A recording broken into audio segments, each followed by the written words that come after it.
Sabato 8 maggio, San Desiderato. È il 128° giorno dall'inizio dell'anno, ne mancano 237 al termine. Il sole sorge alle 5:49 e tramonta alle 20:26. La luna sorge alle 4:52 e tramonta alle 17:13.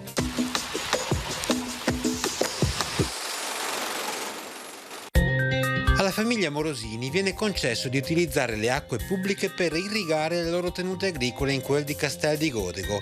Si ricorda che a quei tempi si usava l'irrigazione intensiva per le coltivazioni di ortaggi e frutteti e quella estensiva per le coltivazioni di cereali.